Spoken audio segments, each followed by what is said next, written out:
Ba-ba-ba-ba-ba-ba! Footy's back. That's right. Welcome to Footy Unfilterated.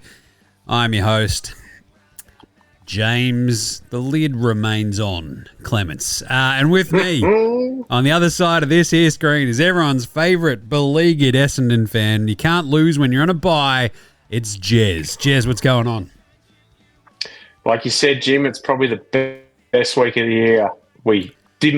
Neither of our teams lost on the weekend. How good is that? Undefeated weekend. I'm going, all right, mate. I'm just trying to warm up from my weekend shenanigans up in, as you can see behind me there, that's the Gordon football ground, about half an hour out of Ballarat, where I went to watch my son play. And, it was freezing.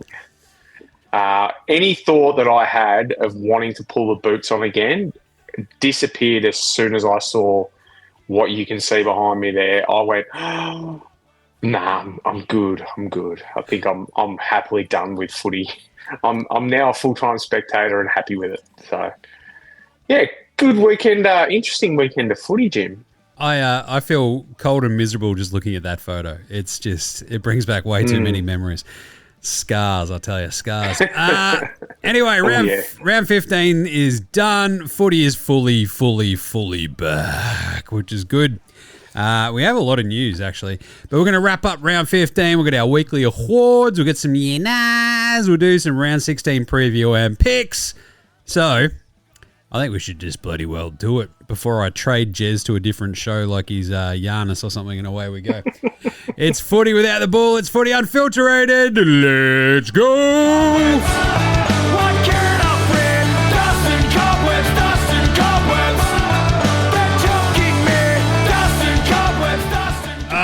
Before you go, Jim, I just want to know, is there a version of that with Matty Cottrell playing the harmonica? I've put the request in with the Carlton media team. We'll see what happens. It's next How good was that? Next week's intro might just be that Matty just ripping one. I reckon we'd get him on the show to do it live. That'd be good. One of my ginger cousins out there, call him Cousin Cotters, same as Angus Glover in the NBL, cousin Angus. Cousin Gus. Got to keep us all together. Right. I might trade you like a Giannis, but also make sure this week, of all weeks, Jez, that we do not criticise the umps or the AFL or the match review panel because we might get fined. That's, you know what's really good? Censorship. You know what's really good and, completely above board? Usually when institutions, powerful institutions, ensure that they're cracking down on any sort of criticism. That always leads to good outcomes, you see, Jez. And the AFL... History shows as much, Jim. History shows as much. Littered with great examples of this happening, of course. Amazing. Yes. So, was it Jai Simpkin last week got a slap across the wrist, had to delete his Instagram post about Paul Curtis's 3-week ban for what seemed like completely valid, not at all pointed, just criticism of like, what are we doing here? Like voicing the concerns of players, I feel like should actually be taken with some sort of degree of actual, seriousness. He is an actual player. And if he's actually going, we don't have much faith in this system, you should probably not go, oh, you can't say that. You should say, all right, what's happening? How do we fix this? Rather than, don't say anything, nothing to see here, move along, right? Nothing sus. It's quite interesting that they're pulling up the players when I was listening to a game on Triple M and they obviously have the umps mic'd up, which is, take it or leave it. They certainly think it's amazing because they mention it every time you hear the umpire talk. But anyway, I heard an umpire telling the ruckman where to stand, not to go too far back. Now, I don't know about you, but I'm pretty sure the umpire's job is to watch the play and call the free kicks. Yeah. Maybe just shut up and do that. They spend a lot of time talking when they could be blowing their whistle.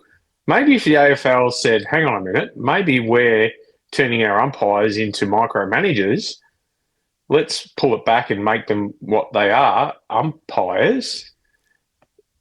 People won't criticise them. Well, let's be honest, people are going to criticise them. It doesn't matter whether it's players, coaches, media, fans, experts like us. Everyone is going to criticise umpires. It doesn't matter what level it is, whether it's under 9 soccer, whether it's a game of marbles between two people in a nursing home. People are going to, if there's a referee or an umpire, people are going to criticise. I think we just need to accept that that is going to happen and just take care of the stuff that goes too far. I like that. Coming out and saying the umpires did a poor job or the tribunal got it wrong, it's an opinion. The whole industry is based on opinions now, more so than facts, I think. So the AFL have got no place, and as you said, Jim, it's historically proven that the way they're going about it definitely works. They've just got no place on making these sort of rules when they can't get shit right at home. So it is genuinely odd. Like, I don't think it's their job to be policing that sort of stuff, right? Like, they could also be like, hey, look, the umpires, what they usually do is then whip out the old, we've got like a 94% hit rate of like optimism and great things going on about like the umpires and like their decision making and all this sort of stuff. But it just sort of speaks to the wider AFL sort of approach, right? And I think you hit the nail on the head. Just the micromanagement aspect of it is crazy. And so this week it also came out that they got Con Samaras, political sort of pundit, to chat to all the CEOs and all the teams essentially about the way that society is sort of, is changing underneath the AFL and like youth participation and like the fact that it is no guarantee that you have like an inbuilt audience from here on out, right? Like the immigration levels, like where it was used for assimilation a lot of the time and like, post World War II, you sort of look at the Eastern European sort of immigration stuff and like that was a way of assimilating into Australian culture back then. And that's why you've got such like pretty interesting sort of cultural divides in some of the clubs, looking at Carlton, but also like, I always love it, when people go, oh, you're from Ballarat, you must go for the Western Bulldogs. I'm like, that has never made sense to me ever. Like, but they're not from Ballarat, you see. No. But his point was sort of this larger societal shift about like, all right, what you need to be doing is obviously you're competing with every other global sport, not just the NRL, not just soccer, not just cricket. And hang on, let's be honest. We're not competing with the NRL. On our worst day, we've got them covered. So, but that's the tricky part. That's a fact. But their ratings are still going absolutely massive because they've got this inbuilt audience. The big problem is they have like no attendance, and like the AFL smashes it in attendance. The problem is it won't smash it in attendance if it continues to be stand rules, micromanagement, incredibly expensive booze that's usually bloody mid-strength anyway, and the cost of going to the footy is just astronomical. Like it costs. Oh, it's out of control. So we're taking the two kids. First time I think Dash, the baby, has gone to a game, and it's sort of a bit of a risky one. But I'm like, oh god, we can get like tickets on the fence at Marvel, and then you're like, aha! Even with my member upgrade, Jack's the oldest one's member upgrade, that is $200. And you're like, gosh, that's expensive. Right. That is ridiculous. It's chaos. That's what that is.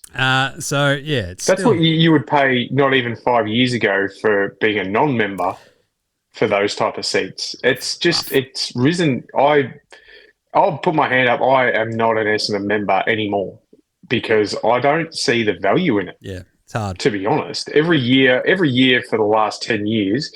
You get less value for money with your membership. They've pulled I don't know how Carlton do it, but Essendon have pulled they used to give you a scarf or something every year up until I think it was about 5 years ago. Now it's only for members who hit certain milestones. Oof. So they will let you they'll give you access to buy the scarf.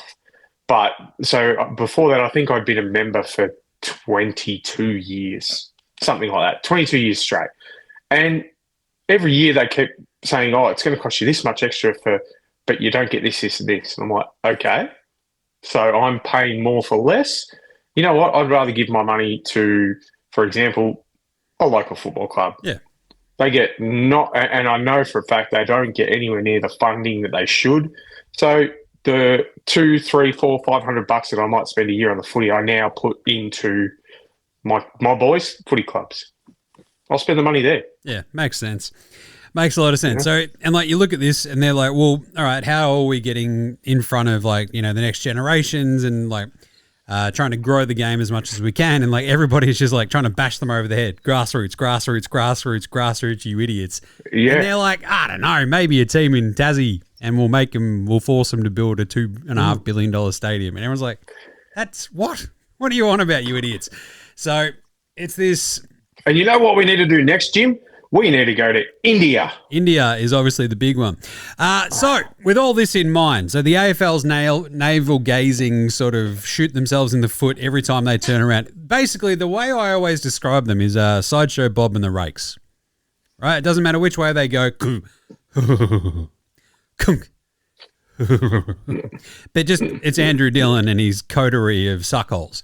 So, this is how it works. And you go, okay, this shouldn't be so difficult, but you're making it harder on yourselves. India's a one thing. They're like, oh, we're trying to grow participation rates. Like, good luck, right? Great. That's, I'm sure, to go just as well as it went in China and New Zealand, and here we are. But it's like, oh, the NRL went to America. And it's like, and you know what Americans care about? Not the NRL. They don't even care about soccer, and they've got the biggest tournament in the world there. The fifth major sport. But anyway, the weird thing is, so the other big news that came out in the last couple of days is with the introduction of Tassie, the AFL is like, hey, let's break some stuff and fix some stuff that wasn't broken, and we need a new schedule. And everyone went, oh yeah? This is brought to you by the team who brought you round zero and really nailed that one. Cool. I'm sure you guys have got this completely under control. Oh, no, they don't. So we've got 4 options, Jez. How? Just imagine if you just played every team before you played the second game against some of the teams. Just imagine just playing the entire competition once and then cycling back for another couple of games. Just imagine it. Anyway, option 1, 22 games per season and then finals, but no gather round. No. Morons. Like, why even present that, you idiots? Option 2, absolutely going to happen. 24 games, then we play finals. We have 2 neutral rounds, including gather round. The other one would likely be some sort of approximation of round 0. Just call it round 1. Probably in Tassie. I don't know. Do it in Tassie. Do something weird. Do something fun. You know, my vibe. Just do community round. We're playing in every state over the weekend in the sticks. It's going to be awesome. Give back to the locals. Rotated each year. Yep. Boom. Option 3, 20 games. Then you play a group stage over 3 weeks, and then you play finals. This is the Jared Waitley one in my brain. I was going to say he's got his name written all over it. It's for the dorks. 4 groups of 4 would play in their group stage, and then a group of 3, which I think is the bottom 3, play for draft positions. You know what players don't care about? Draft positions, Jez. They do not care. You're making them play dead rubbers. This is just stupid. Anyway, the 4 groups of 4 would basically be battling for essentially like ladder position. And as soon as you spend, and like, you know, my rule of thumb with this sort of stuff, if you spend more than like 1 sentence explaining it, you've already lost and it's stupid. So quit it. The 4th option is 20 games, then finals, but we'll play a 3-week mid-season tournament because it's going great. Everywhere else they do that. It's like the FA Cup. It's not like the FA Cup. Shut up, you morons. Stop trying to do this. Mid-season cups. Like the NBA one is fine because they finally went, oh, right, what we need to do is just carve out during the regular season that count for regular season games that will make them special. And we'll do it Tuesdays and Fridays or whatever, Tuesdays and Thursdays, Wednesdays and whatever.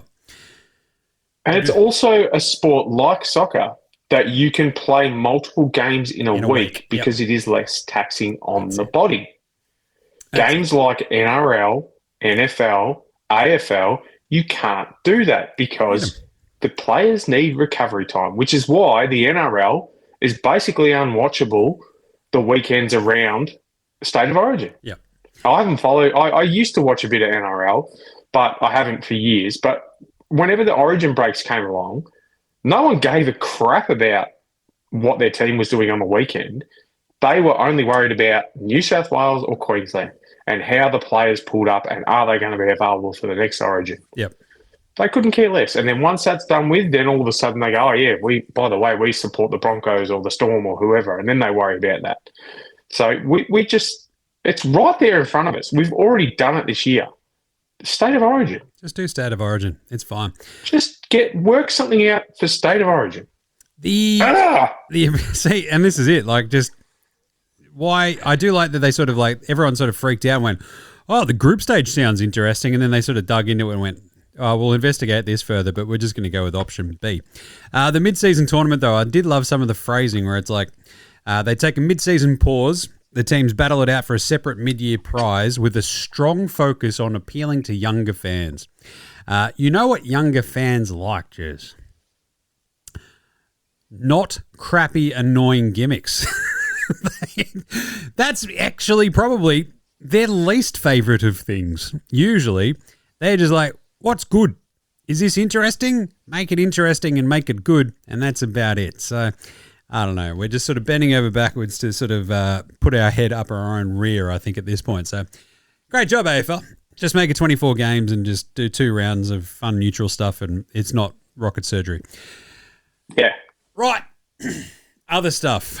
I'm so sick of moaning about the AFL, but they just make it so easy. Just They don't give you much choice, do they? They don't do too much well. I did, however, have like a hang with some of the Brunswick dads. So there was an Oz kick on a Friday night, and then there was also like the school dads hangs that we do every so often. Great bunch of gentlemen, very fun, very good. You just end up drinking 1 million beers and talking about your kids and whatever. Seems to be a theme with you, Jim. Seemingly. And a few of them are just like, yeah, the AFL is an absolute mess. And a couple of them, look, you know, at least they've done Oz kick right. And I'm like, yes, they have done Oz kick right. Outside of that, there's not a giant amount that you can really point to go, whoo, nailed that. Anyway, rest of the news very quickly. Taylor Adams retired after trying to come back from his Achilles and his calf, and then another setback, just basically paid to that, which sort of stinks. Didn't play this year. 229 games in the end, Jez, for, what was that, 3 clubs? GWS, Collingwood. GWS, sorry. Yeah, GWS, Collingwood and the Swans. And the Swans. Although he wouldn't have played double figures at the Swans, surely.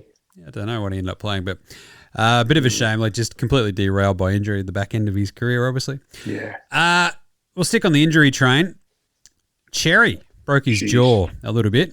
They're like, yeah, he's not going to play this week. And you're like, oh, I'd hope not. Jeez. No.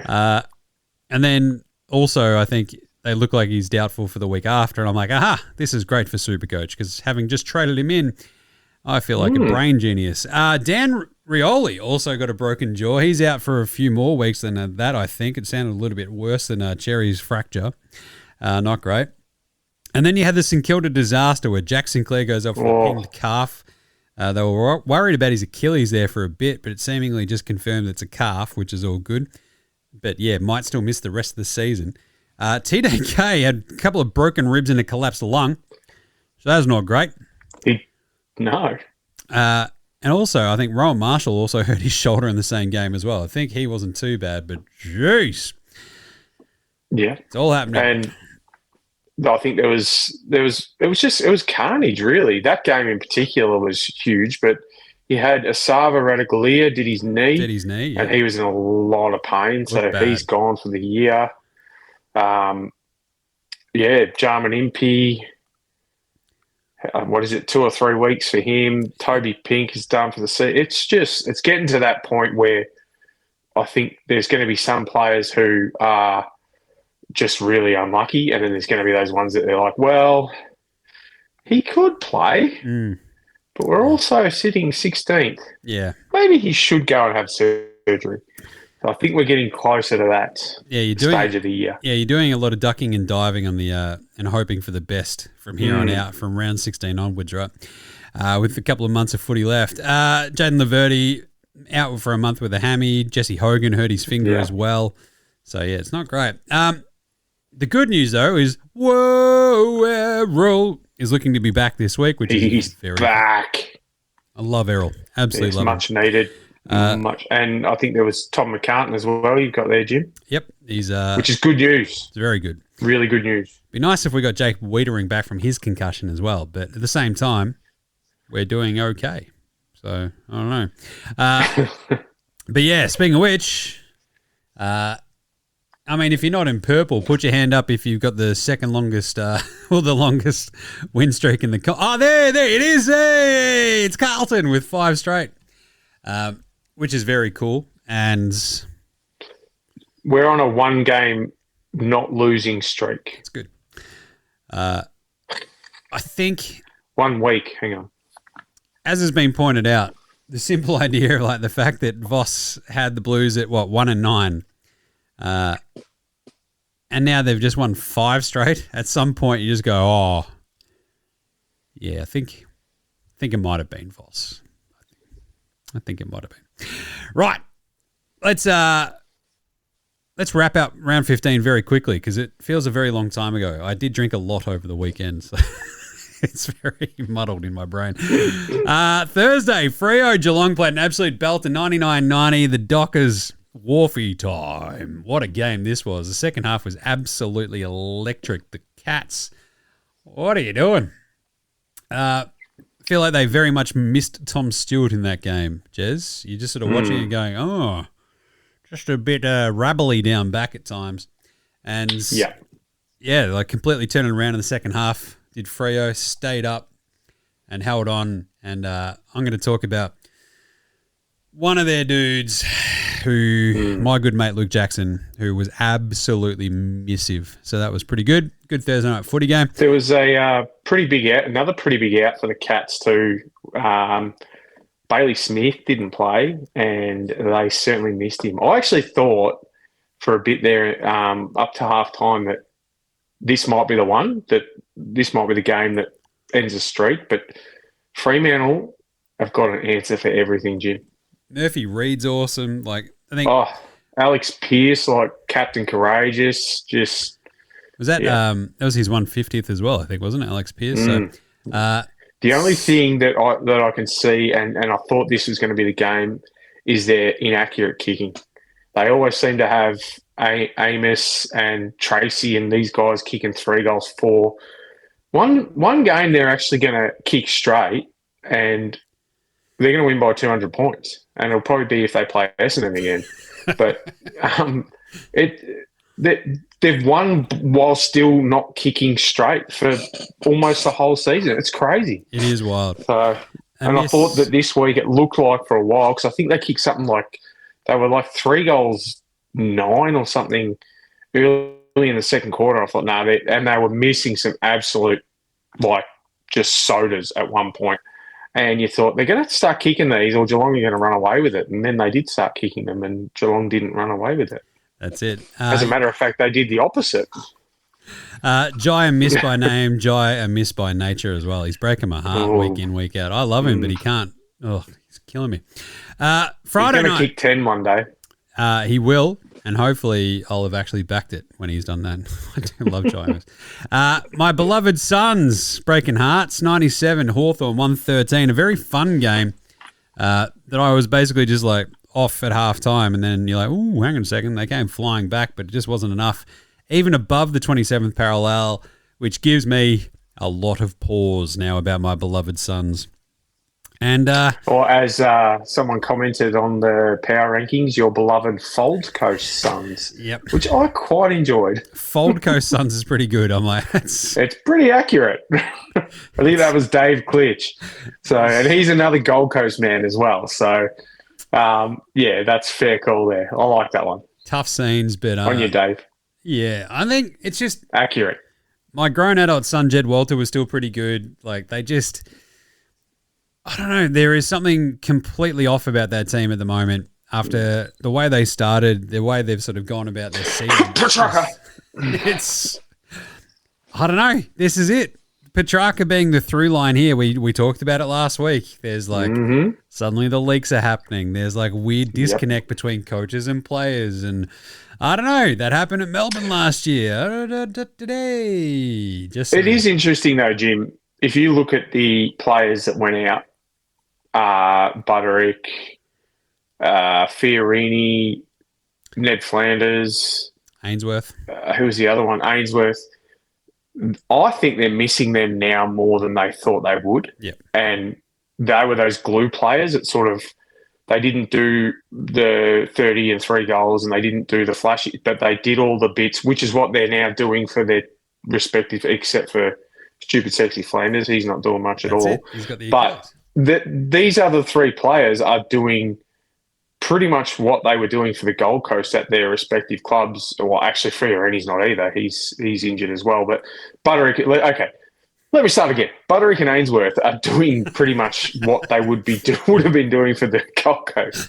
And it's having, now that Carlton are on their never going to lose again streak, he's having an impact not in a superstar take the game on the, by the scruff of it, but he's doing what he needs to do. Butterick's done it all season. And I think maybe if they had kept maybe 1 or 2 of these guys, probably those 2 I just mentioned, maybe they'd have a little bit more cohesion. Yep. But, yeah.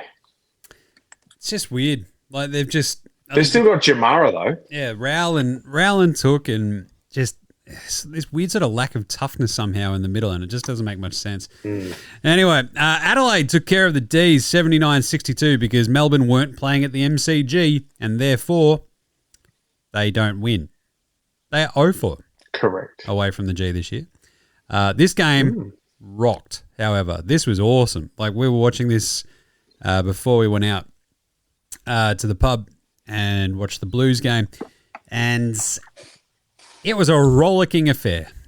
I love a good rollicking affair. You've got Thriller taking a massive grab late in the Rochelle goal to seal it all. The D's, it is weird. Like, Carlton were kind of like this for a little while back when they were good 2 years ago. And, like, they look so comfortable on the G and look so uncomfortable literally everywhere else because, like, it fit their game. And, yeah, it's weird how the Melbourne, like, are in the same sort of boat, right? Where very clearly the G, the way they play there, it just fits what they do just absolutely perfectly, and they've just got to adapt that to everything else, right? So, but this was really, really good, and I think it's really good for Adelaide to sort of get a couple of these good wins under their belt because, they were top of the ladder last year and they probably had too much expectation on the shoulders. If they're kind of just going to keep on rolling like this, I think it's good. Stay under the radar just that little bit. Yeah. And aside from a goal after the siren, it was a 11-point game, really. Yep. And Melbourne, even with Cozzy basically being, I think he went to the MCG instead of Adelaide Oval.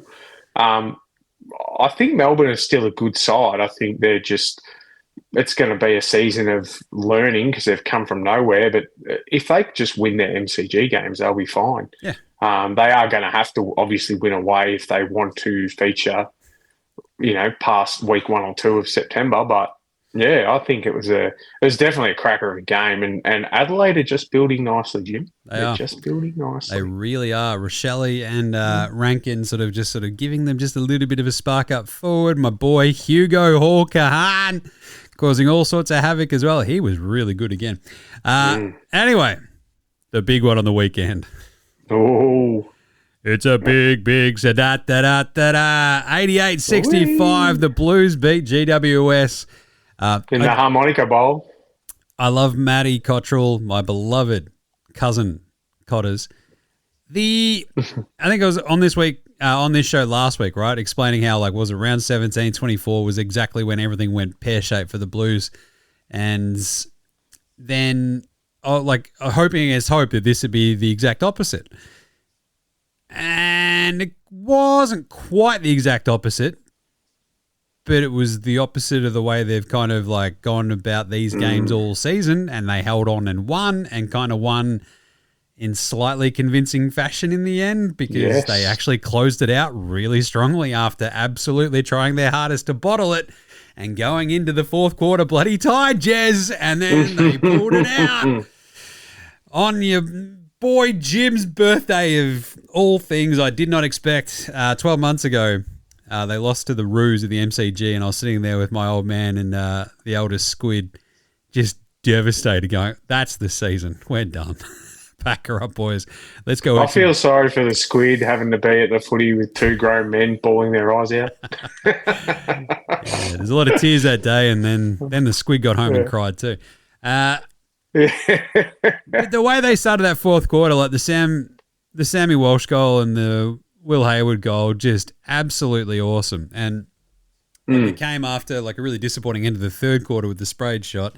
And then they just held on. It was remarkable. The Harry Mackay, like the Cotter's goal, and then the Harry Mackay clunker, and then just absolutely nailing a beautiful kick to pretty much seal it, was just so unexpected. I'm just like, they will somehow just bottle this. And the way that they'd sort of capitulated in the back half of the third quarter, you're like, oh, God, really? Really? This is what we're going to do on my birthday? Come on. Sitting there full of barbecued meats, just angry at the world. And then they pulled it off. It was awesome. Like there's sort of like it is amazing to watch the sort of slight differences in your team as well, right? Like the way they use the ball allows their defense to get set when they do eventually sort of, if there's a turnover or whatever. And that worked really, really well against GWS with their fleet of, decent midfielders too. The one thing that still gets me out of this game is that Finn Callaghan mark where it was spoiled off his teammate's chest. He caught it and they paid a mark to Finn Callaghan. Jez, I still don't know what happened. Stop. You'll get fined. Jim. Tread Jim. carefully. Stop. No. I think that's a little bit of a fine there. All right, that's a little fine. Didn't we also get an extra 39 seconds in this game out of nowhere too? So we're doing a great job. They must have grabbed the 39 seconds they missed in the last 2 weeks and just said, we'll put it there and then we're back to even. Yep. Look, the best thing about this, and I hate how much I'm enjoying watching Carlton, is that they're playing with purpose now, where under Voss they were playing with, I think they were playing with a porpoise, which is obviously a dolphin-like creature, but they've got a plan and they're playing to it. Yep. So it just goes to show that maybe if Voss had a plan, But the best thing about their winning streak is that they're going to lose, and it's probably going to cost them. And as an Essendon supporter, I can't wait. Yep.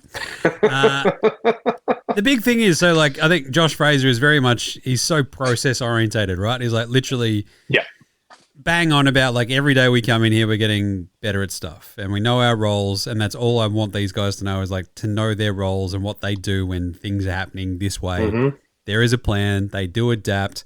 George Hill has come back into the team. I never knew why he was dropped, and he's been absolutely unreal. Newman has come back. He's looked amazing as well. But they also got, Blake Acres is back in the team. And Chera's sort of gotten a few games under his belt at some point as well. And, just that sort of combo of, Acres just being good again. You're like, oh, that helps. Yeah. But it's also, again, purposeful, right? It's Will Hayward has sort of figured out how to, fit into this scheme, and Ainsworth and Cotter's coming back into the team. Just gives them a wild card. So, look, 5 wins on the trot. I don't know how long it'll last. Hopefully they win this week because I'll be there with the Squid. But anyway, good win. Collingwood. See what happens, mate. Collingwood 78, Port 52. Power. This was the Jordan De Goey. They are garbage. Jordan De Goey game, the Dacos game. Not much else really going on there for the Power. This was a bit of a weird one. That third quarter where De Goey just goes, oh, right, can we just win this one already? You're like, all right, he's going to do the damn thing. And they did the damn thing. And it's a weird one. There wasn't too many people at this game either, Jez. No, the weather was ordinary. I think the football, I watched a little bit of it here and there, but listened to probably most of it. From all I heard, it was not great footy either. So Yep. I think that's where these two teams are at. Like I've been saying, and I'll keep saying, Port aren't a great team. I think they've played some games. They've managed to bring the better opposition down to their level. And they've obviously taken advantage of a couple of ordinary teams in Essendon and West Coast to pinch a few wins there. But even then, they didn't do that very convincingly. And Collingwood are a team on the way down. They're, every game they play with this list and the core of the list that's, I think, an average age of 30 plus, they're aging very quickly. So I think this sort of game helps them because it was almost a bruise-free game, I guess you could say, for aging bodies. And aside from, young Nick Dacos there and, 41 touches, which just seems like he's doing that every third week now, there wasn't many highlights from this. I think Jeremy Howe tried to take Mark of the Year, and that was about it. Well, Power didn't kick a goal in the second half, and yeah, that's never that good usually. No, now they've come out with 2 or 3 injuries from the game that are and not they're injuries that are gonna hurt them. Radaglia was one of the shining lights for them. He was having a career year, as they like to say. And now that career year is done, unfortunately, which as much as you have these players that you go, he's ordinary and all that, you'd never like seeing any player do that. And he was in agony. Like, he was on the ground screaming. So he's obviously done, why do things by halves, Jim? He's gone and done it proper. So, there's the patella tendon was gone, so not great. Yeah, it's not good. But yeah, no goals kicked in the fourth quarter, so you could have turned this off and you would have been laughing at 3/4 time. Yeah. Sunday, the Tigers got rolled by the Roos, 73-48. Again, not a real sort of banner contest. The Tigers sort of gave us a little bit of something early, but not much. And then... North did enough. It was a bit of a weird one because... North did enough. What was it? I think it was either tied or the Tigers were up at quarter time maybe by 8 points or something. Yeah. And then the Roos sort of just got enough control and then just blew them away in the second half. And again... It was 30-22 at half time. There you go. I looked at the score and went, is that right? Is it? Are they sure they haven't done what they do in country footy and accidentally put the Q2 when it's actually Q1? Yep. No, it was right, and it was a garbage. I actually listened to this one on SEN. I thought I couldn't get it up on Triple M, and I listened to it. And, geez, that was hard, Jim. That was so hard. They could not find a positive thing to say about the game. They were struggling. And I'd had enough of them. And then when they started telling me the score in the World Cup, I was like, right, see yous. Back it up. Yeah, the one, like the 0 goals in the third quarter for the Tigers, and they just got steamrolled. And the Roos came to life eventually, so good on them.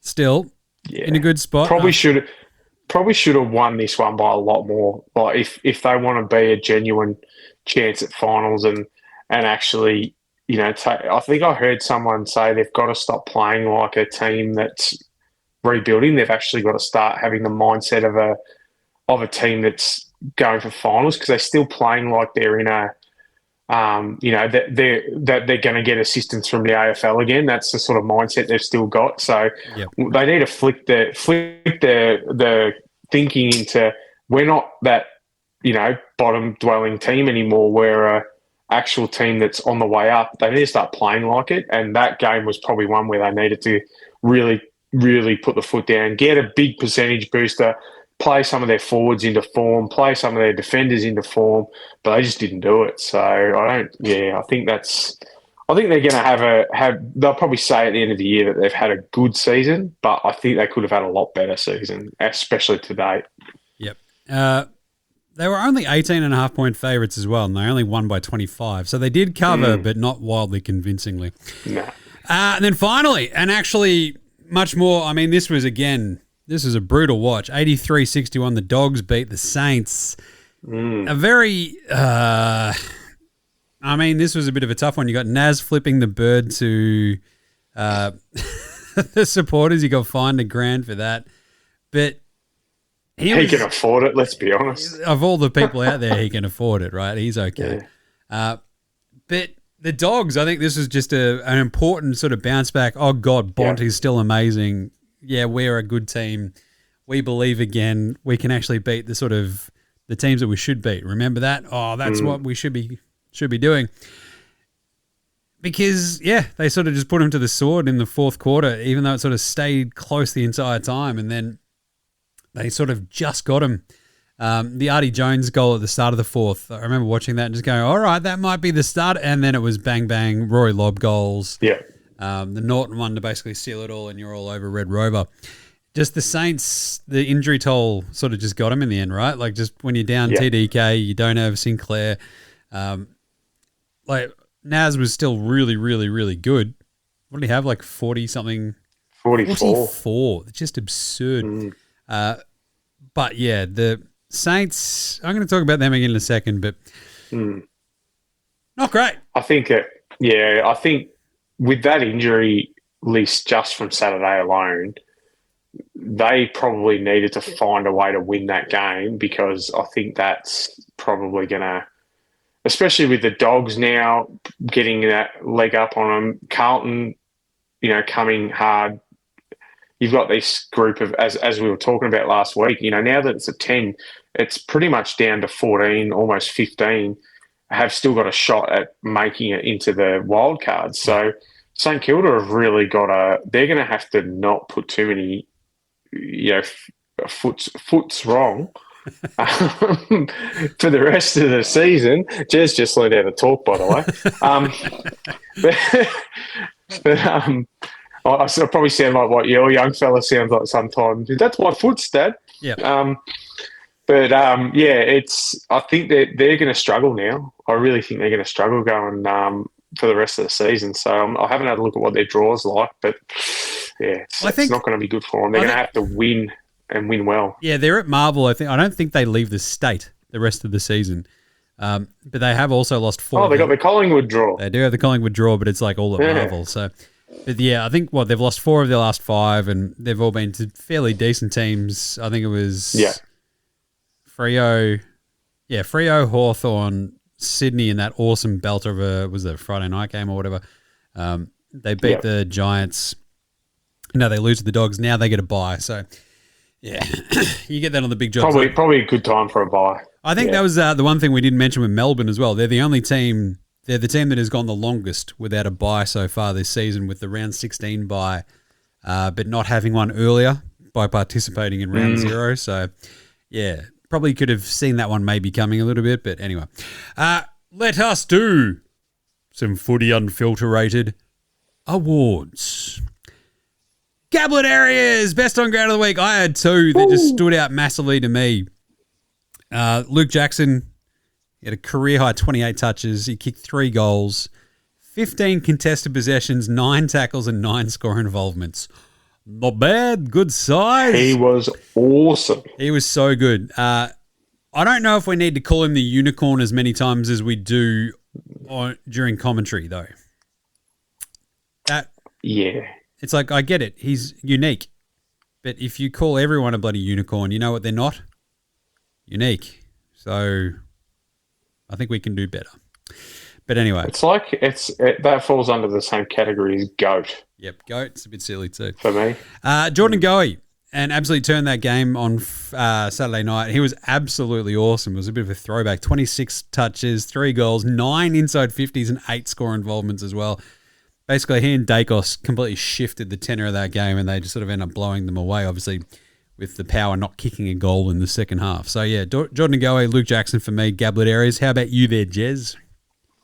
I've sort of got a couple there. I think your boy Sam Walsh, he was good, and one of the things that stood out was that his disposal efficiency was pretty high. He's normally hovering around that 50-60%. It was up at 79%, and only 2 turnovers, Jim. So that's been one of the big knocks on his game. Is the turnovers, and for him to only have 2, he had 34, kicked the goal, 9 score involvements. It's a sort of a game that you don't see that often from. He's awesome at getting the footy. and he's he's a workhorse, but it's usually at the expense of his disposal. But on the weekend, he was pretty good. Yeah, I just had a few to point out as well. There was 4 players with 40-plus touches this week. Holy moly. So we had Nicky D had 41. Caleb Daniel, the little helmet, he had 40. Noah Anderson, 43 for the Suns. And Naz, 44 for the Saints. Obviously, the latter two couldn't get their teams over the line. But, I would like to see if there was another round where we had so many players with 40-plus. That's pretty good. That's epic. It's that's interesting, yeah. Interesting. Yeah, we definitely need like AFL stat muse or something, that AFL tables run or something, and then we'll be able to just figure that out. But that's a good one. Who are we buying a beer this week? I'm buying one for Josh Fraser because 5 on the trot is just ridiculous. As the worm was turning in that game, I'm there with my old man just going, well, classic Carl. Oh, my God, they've turned it around. And I still love that he's just sort of playing a straight bat. And like, yeah, I'm not putting my hand up for the coaching gig. I'm just here to just run this season through, get these guys pointing in the right direction. That's my entire job. I'm going to do my job. I think he is putting his hand up, but without actually putting his hand up, because very smart. You'd be silly to not be wanting him to hang around, especially if he keeps going the direction he is. Yep. How about you, Jez? Yeah. Well, only because I haven't found another place to mention him, but I'm going to buy Shire Bolton a beer for taking what is probably Mark of the Year. That was very good. That was awesome. That was so good. So for me, I'm going to buy him a beer that he can have when he finally comes down from taking that hanger. He was like parallel to the ground, like a half metre off. Mate, it was so good. Unreal. It was so good. What a mark. The Ben Mackay Memorial Spud of the Week. I'm going to give this one to Bo McCreary. Half ginger brethren, I reckon. Need to put him on the side of a carton of milk, I reckon, because he has gone completely missing like the last month and a half. It's weird. Like, I think he's only kicked... Because he cut his hair. That's it. This is it. I think we talked about this. I think, was it around... I brought this up before. Was it... Which game was it where he came out and he had cut his hair and you're like, don't do that. No, you're Bo McCreary. And he hasn't been the same since. And he's kicked 1 goal, I think, in the last 6 weeks, which is crazy. Because he's so important to that sort of run and carry game of theirs, and like he'll just come streaking off a wing and boot an awesome, massive goal, and you're like, that's what Bo McCreary does. Bo McCreary will do this. The Bo McCreary of Bo McCreary's. That's it. Cut his hair. Don't ever cut the hair. He's turned into the Ben Mackay of Bo McCreary's. That's it. That's what Bo McCreary does. All right. How about you, Jez? Who's your Ben Mackay Memorial Spud of the Week? Well, not Ben Mackay, believe it or not. Amazing. For this week anyway. I've got a couple, and I think he was injured, but he was injured late in the game. He did play 80% of the time on ground. That was Flying Ryan. He was held to 6 disposals and goalless by Buku Kamas. So he's one, and I'm giving him a special mention because he did go off the ground injured in the last quarter. But for me, he played enough of the game and got absolutely towed up. But the other one, and I love giving this bloke Spud of the Week, is Jake Stringer.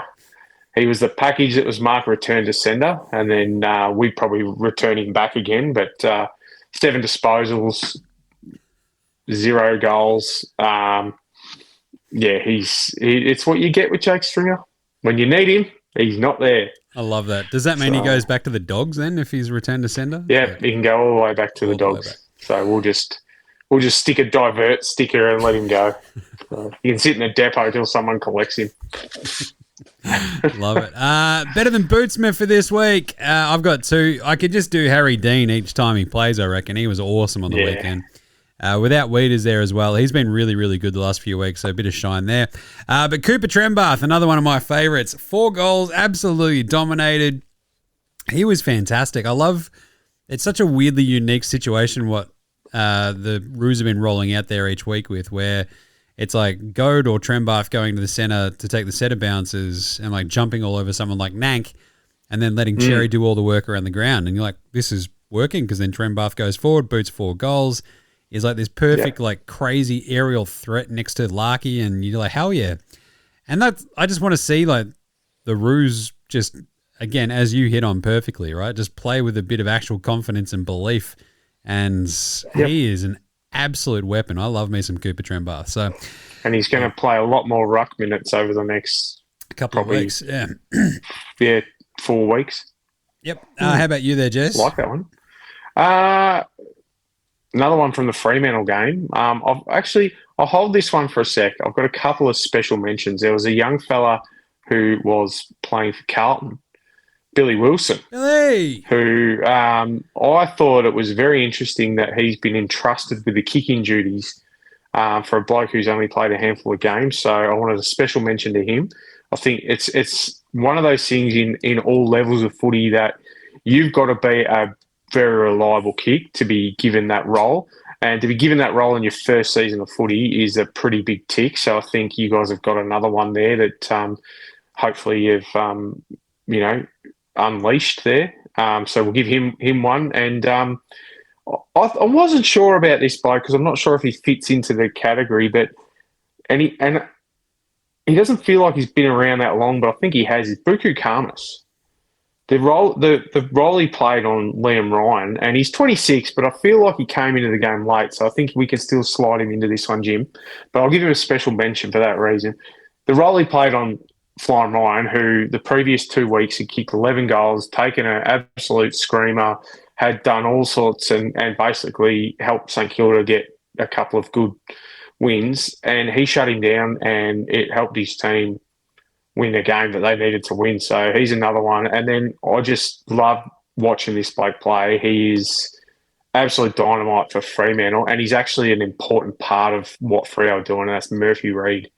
He's just an absolute freak, this kid. Love it. He's going to be a Brownlow medalist. I reckon he'll win one before Harley. Only because Harley's probably going to get suspended every year, so... I like that. I like that a lot. I love Murphy Reid. He is so good. Yeah. Every time he touches the ball, something good sort of usually tends to happen. Very fun. Some quick nah-s. Right, Jez, can we just do the 24-game season and just not deal with the hoopla around it? Yeah, nah. Nah, I reckon we do a 19, 18-game season, wild card, and 2 separate weeks of State of Origin. Nice. There you go. I do like... Everyone plays each other once. Everyone plays each other once. Off you go. A couple of weeks of State of Origin, and then watch the broadcast partners throw a hissy fit and the Players Association not ratify it, and away we go. Yeah. It's a pipe dream, but... Do you reckon? But 24 is probably right. Get rid of the buys. Yeah. I think we just get rid of the buys and sort of just... I think we'll be all right. Do you perhaps, I don't know, pontificate that Nasiah Wanganeen-Millera is regretting staying at the Saints despite all the cash? Yeah, nah. Right now, yeah. Yeah, and I think something will have to change pretty quickly for him to... I mean, he probably just, remember like old DuckTales, like Scrooge McDuck just dives into his cash off a diving board and forgets about it for 5 minutes. But putting that aside, he wants to win.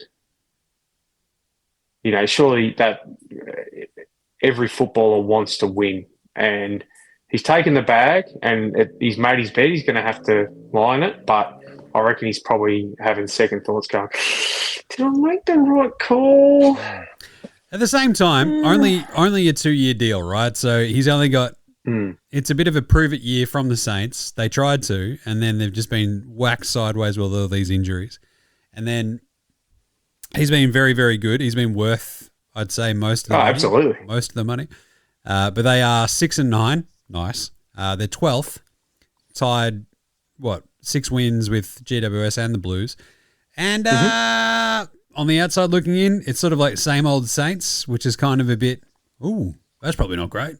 But anyway. Let me flip this one around a little bit. If they're in the same spot this time next year, go on. Would he sign for less somewhere else to win? I think this is also the way that salary cap will work, right? Like probably another team will go into next season assuming that they can carve out enough cap space to throw the absolute bag at Naz. So It would be funny if Butters leaves Port and then a year later they get Naz.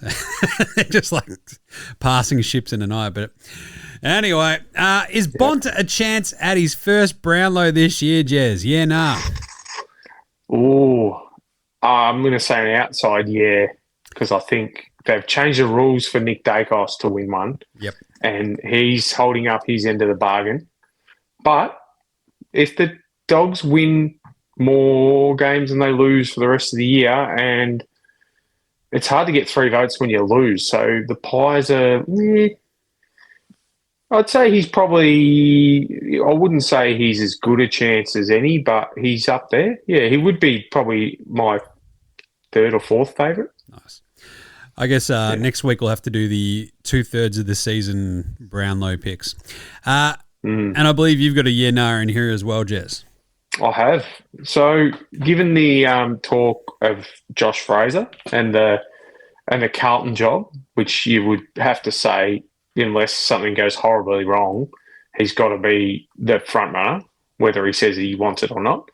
If you're an experienced candidate for one of these jobs, say John Longmire and Adam Simpson, Ken Hinkley, Nathan Buckley, you could probably name a few others. Are you going to put your hand up for one of these 2 jobs? Essendon, obviously, with the herd thing hanging over it, and Carlton, who seemingly would shoot themselves in the foot by not going with Josh Fraser right now. Would you just say, nah, I'm good, and hold off for the Tassie job? Yeah, no. Yeah, I'd take the Tassie job in a heartbeat if I was one of those coaches. Like, because you've got way less pressure. You can build the list the way you want it. You can set a culture.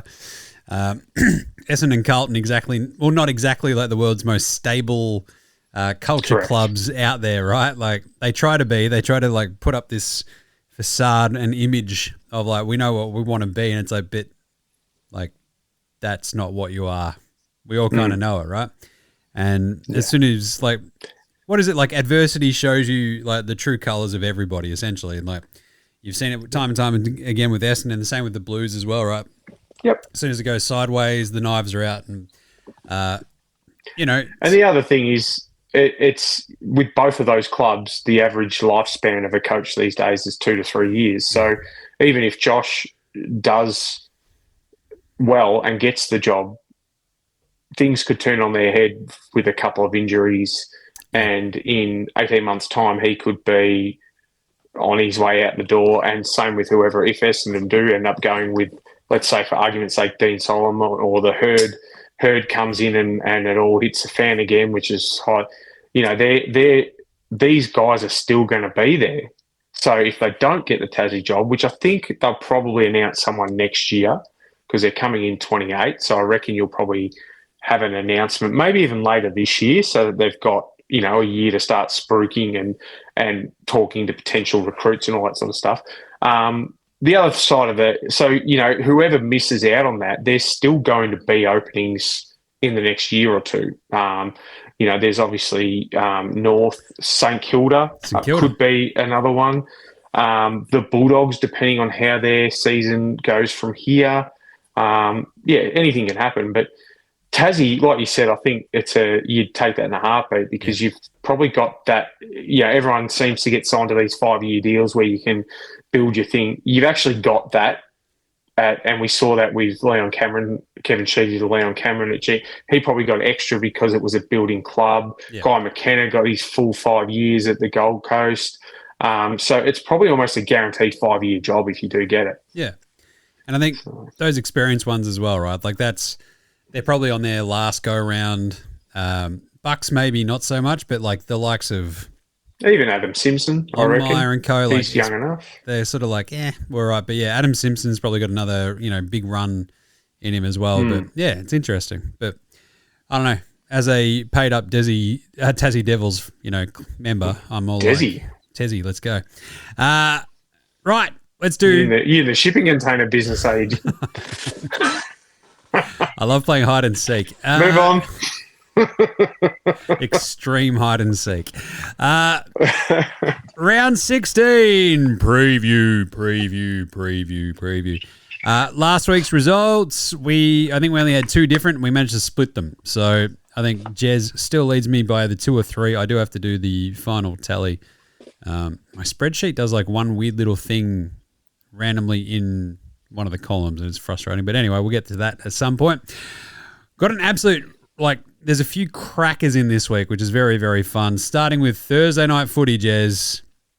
The reigning premiers, the back-to-back reigning premiers, taking on one of those teams they smashed in the grand final. Brisbane take on Sydney. What a game. 1.5 point favourites, the Lions. Let's go. Who do you like in this one? I'm going to take the Lions. I think they're they've bounced back just before their bye. And I think they're starting to play some good footy, and I think the injuries, this might be the game where the injuries hurt a little bit for Sydney. We'll see. Yeah. It is a tricky one. I'm going to take Brisbane, I think, to win as well. I think the home ground vibe. The Swans coming off the bye. Brisbane coming off the bye. I trust the Lions just that hint more maybe at home. I love Sydney, obviously, thinking they're probably not going to lose again, but I feel like the Lions just need to sort of turn that corner, and this might be it. So I think... Yeah. Like what? I think Justin McInerney, 20-2, I think he's a big out for Sydney. And I think this is the sort of game where he comes into his own because they have the midfields match up so well, but he seems to be that outlier who can push forward and still have an impact. And I think that's probably going to... Plus, Brisbane have got someone to combat Brodie Grundy, like Sam Draper's...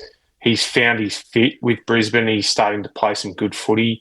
And I think they're starting. They're another one who, we were a bit worried about them a few weeks ago, but they're starting to, as we should have known they would under Chris Fagan, they're starting to, piece everything together. And I think they're going to be, I think they're like Adelaide. I think they're going to start building from here on. Yeah, a couple of Ashcrofts, off they go. They should be fine. Yeah. It should be an awesome game, though. I'm looking forward to that one. I think Old Mate is out. I think she's out for Thursday. So I'm like, aha, beers on the couch, you beauty. Hell yeah. Friday, we've got Hawthorn GWS, another really fun, weird game near the Hawks are 21.5 point favourites here, Jez. This is a very odd game. How are you vibing Hawks GWS? I think that line's too high. It's at the G. And not because I've got any faith in GWS, but they also have the ability to put 14 goals in a quarter on the reigning premiers. So, and they did do a pretty big number on Hawthorn in opening round, or T-1 round, or whatever you want to call it. I'm actually going to take the Giants to cover. I think Hawthorn will win, but I'm going to take the Giants to cover. They seem to be a week on, week off sort of team at the moment. They are. I'm going to take them to cover. This is the same team that beat the Brisbane Lions by 70 odd points, 82 points or whatever.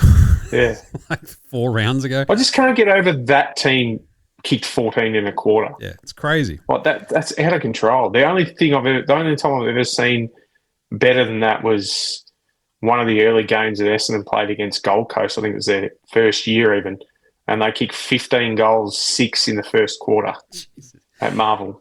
Nice. I don't think Gold Coast scored until halfway through the second. I'm going to take Hawthorn. I thought they were pretty good the other night against my beloved Suns. Yeah.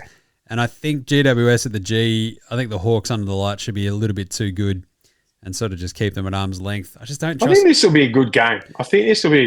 I'm just more worried after watching GWS so closely against the Blues where you're like, wow, I don't know if we're that much better than them. What the hell? Speaking of the Blues, I'll be at this one with the Squid. Carlton, 32.5 point favourites against the Eagles. We don't have Charlie Curnow on our team anymore. So we don't have someone who's probably going to kick 10 goals against the Eagles. So 32. Brodie Kemp could kick 1 goal 9 though. Yeah, he put his hand up pretty. Would he have 1-5 or something? I think there was a moment where he's like kicked 4 points straight where you're just like, I don't know how you keep missing these. These are not angry. I'm just disappointed, but I'm also angry. But the Blues, 32.5-point favourites. I think I'll take it. I don't. The Eagles at Marvel, like the Eagles aren't bad. No. But the Eagles at Marvel might be a little bit different. So their last 4 games, they lost to the G by 10 points in that Collingwood-Pendlebury game. They beat your Dons over at Optus. They lost by 6 to Port in that crazy game, lost by a point to North, and then had their bye. So it's a bit of a trap. I might actually take West Coast to maybe cover. Yeah, This could be the week that they don't turn up, but it could also be the week that they do something ridiculous and either win or almost win. Yeah. So I'm going to take West Coast as well. Yeah, I want to sort of look at their record at Marvel over the last little bit. I can't imagine that it's great. I think they played Melbourne there earlier in the year and got within that line. It would have had a similar line and they covered. So I think the teams like Carlton and Melbourne and that don't play Marvel regularly, they really struggle to use the pace of the ground. So I think, I think Carlton will win, but I think the Eagles will definitely cover. So. Yeah, so this year they got smashed by 101 by St Kilda back in round 7. 143-42. Then, Melbourne beat them by 32 back in round 9 as well. It feels like they've sort of turned their season around a little bit, though, since those 2 games. Yeah. So, I don't know. Yeah, I think they'll cover. Yeah, I'll take the plus 32.5. I'm not confident, but... Blues win. Hopefully just keep it at arm's length. And it'd be really nice if they smashed them. I was wrong. Have you got the boys a harmonica? Would you like me to drop a couple off? I think we've got one floating around that I've confiscated at least 4 times. So, 100% need to take that with you. Collingwood minus 37.5 against Richmond on Saturday afternoon at the G. Pies. Ooh. Do you trust them to cover 38 points, Jez? Yeah, nah. Nah. Really? Interesting. I think... I'm going to take the Pies. I'm going to back the Tigers to cover that. Tigers couldn't score this week. It was brutal. No. And that was the... Actually, no. It's either going to be a similar game to the North game or it's going to be a big blowout. And the more I think about it, if the weather's good, which I believe it's going to be, actually, no, I'm going to switch that to Collingwood. Easy. Port Adelaide, showdown. 22.5 point underdogs are the power. I love a good showdown. And I think, again, after we get back from the Blues game, I think old mate has got a thing with one of her mates. So, again, this is on the couch. Hinge on the couch. Beers. Let's go. Showdown. Hell yeah. I've got to go the Crom. I know that these games are usually pretty tight. But the Power have just been brutal. Garbage? Like real bad. So they've got the one game that they beat West Coast in, and otherwise it's just been shocking. So I'm going to go the Crom. Even though I think Port are garbage, I also said this before the last showdown, and it was a 1-point margin. That's right. Or within a goal. So I'm actually going to take... this is one of those games... And for a long time, Anzac Day was like that, but obviously we haven't held up our end of the bargain for a while. But it's one of those games, and I think Carlton Collingwood's another one as well, that whenever they play it, more often than not, it seems to be ladder positions are irrelevant. Yep. Hawthorn Geelong's another one as well.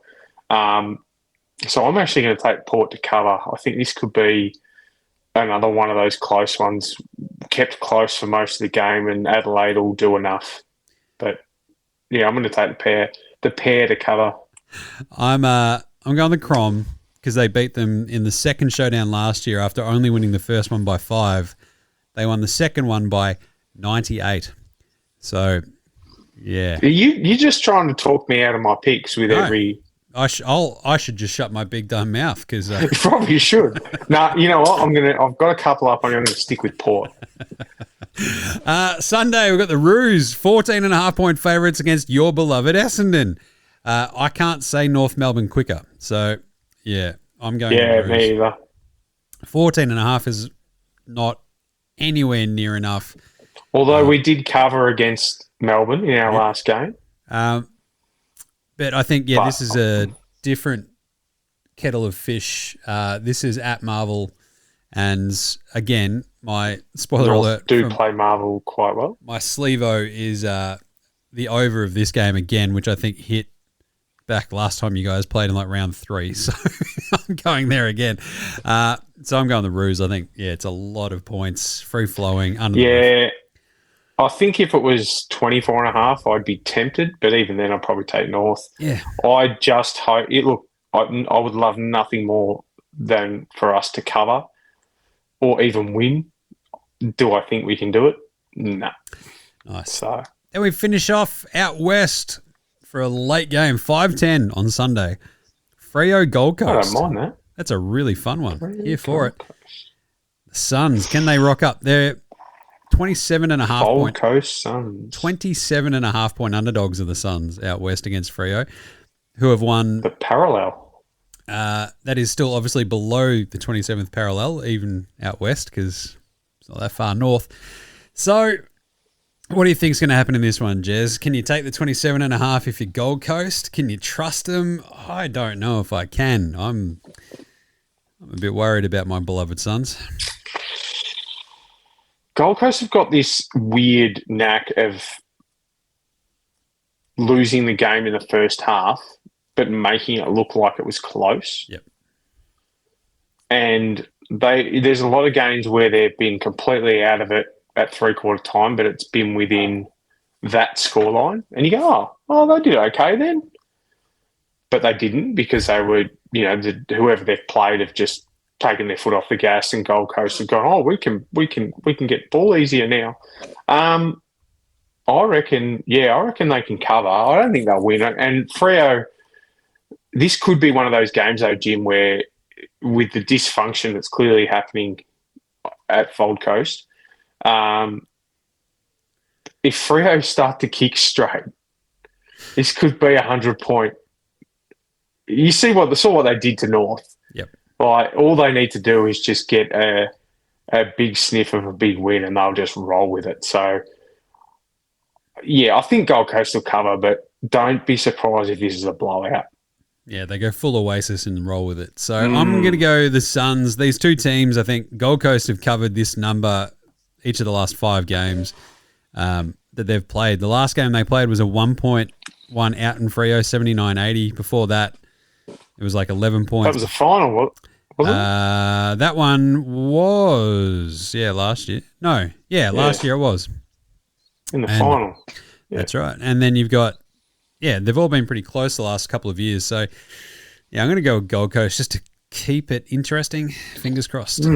I hope it's a good game. They match up well on paper. So it's a great uniform match. Uniform matchup is amazing as well. Yeah. Depending on which one they roll out, but the purple and the orange, it's a field day for the colourblind. The black and purple up against the orange and yellow would be... Sign me up. The buys this week, we've got Geelong, the D's, the Saints and the Dogs. So tough one for Supercoach. I feel like there's four teams that need a buy. Definitely. Most definitely. Probably as much as anyone. 3 of the 4 lost. So absolutely. But I'm talking injuries, especially St Kilda. Yeah. So I think you've got me by 2 picks at the moment across the season against the spread, 64-62. It might be 65-62. I've got to check. Slevo's Punters Club for this week. As I mentioned, spoiler alert, it was already going to be North Essendon over because not much defence in that one for me. I don't even know what the number is. I don't know if you can make it high enough. I don't think they'll have a number just yet because it's only Tuesday. But what about you there, Jez? I am going to go with Harry Mackay to kick 5+. Oh, that's mine. The Harry McFive. Can't believe you've stolen Stole him a thunder. That's awesome. Big H, I'll be there cheering him on, going full Harry McFive. I'll be. And I'm sure the way he's been playing, that'll probably get you a tasty little bounty if you were to. I'm going to have a quick squeeze at Sportsbet now, Jim, because I'm curious. So where are we? We're the Carlton and North Essendon. So you've gone. North Essendon is 174.5 as well. So yeah, I'm smashing that. That's nowhere near high. Ooh, Harry Mackay to get 5+ is paying a juicy $11. Hello. I'll be getting on that for sure. There you go, Scooter. We just paid for all the beers your old man drank. Jeez. Good times. Oh dear. As long as Carlton are winning. All right, so there you go. I've got North Essendon over 174.5. Jez has got Harry McFive up against the Eagles. I love that because, I mean, there's been a blue forward absolute feast. I think Harry kicked 10. Not Harry. Charlie kicked 10 last time. I took the Squid to see them play the Eagles 2 years ago. That was amazing. And I think the time before that, he might have had 9 against the Eagles as well. Yeah. So, yeah, someone goes I think there's been a lot of players in recent years. I remember Jack Rewalt was one that kicked 10 against West Coast. I think Matthew Lloyd kicked 11 against West Coast once. And quite a few players have kicked bags against West Coast in the last 20 years because they've seemed to have gone from here to here, back to here, and then back down here again. So I think there'll be some pretty interesting outcomes there. I just want to tease forward to next week when we're going to do our Brownlow picks. But just on Bont and Pally, he's currently equal second favourite at $6 with Isaac Heaney on Sportsbet. So obviously Nick Dacos is $3.50 to win. But yeah, it'd be interesting to. We might put together some nars, Jim, about a few of these players being chances and that as well with our picks. So yeah, just got to look at the schedule, sort of dig into that a little bit. We can probably throw out some ideas, look at some trackers, all the good stuff. But there you go. That's it for the round 15 wrap. I'll press the button. And that's the round 16 preview for you. I love this. Yeah, so we're going to West Coast. It'll be West Coast Carlton. That'll be fun. Can't wait. Good weekend ahead. I may be going to the North and Essendon game. So, yeah, if you want to catch me in drowning my sorrows after, love it. I'll be nearby. Nice one. Well, jump us on the socials. Say g'day. I don't know, send through any nars you want answered, any questions, any thoughts on the power rankings. It was good to see a bit of debate following that around again. It's just... It escalates quickly, Jim. Really escalates quickly. It's quite amusing, but... Good times. Send us through your pick for the Brownlow. It's a good shout. Give us your pick. Give us your smoky right now. That is a good one. We want to hear it. Yeah. Send us through who you think's going to win the flag. If the Suns were going a little bit better, I'd be like, hello, Noah Anderson. Just saying. Despite missing a couple of weeks with his appendix, he's been absolutely awesome. Anyway, but make sure you're subscribed on your podcast app, etc. Jump on the YouTube as well. Check that all out because we do throw this up each week there as well. You get to see us. I have got zero time at the moment, so it's just the full episode. So apologies, sorry, not sorry. But you can see us. You can see us yelling about the footy each week over on YouTube as well. Anything else there, Jez? Nah, I'm good. I'm heading up to Ballarat to watch Learmont again. Learmont and Bungaree. Nice. So it'll be if they can pull it off, the boys, it'll be a big win. They've lost 2 on the trot now after winning the first 7 straight. They've got a couple of tough ones coming up. Bungaree are currently undefeated, so if they can get the job done there, it'll set them up nicely for finals action. But at the moment, they need to get a few more wins under the belt. So. Bungaree, my old stomping ground. That's awesome. Fantastic. I'll be up in Ballarat, I think, on Sunday for nice. My grandma. Her old stomping ground is Bungaree, and so it's also, I think, her 95th birthday. So, happy birthday! Right, that's it. Until next week. How good is footy? Stay off the rubbish gear. This is Footy Unfilterated. Footy's back. We'll catch you next week. See ya. Talking Man.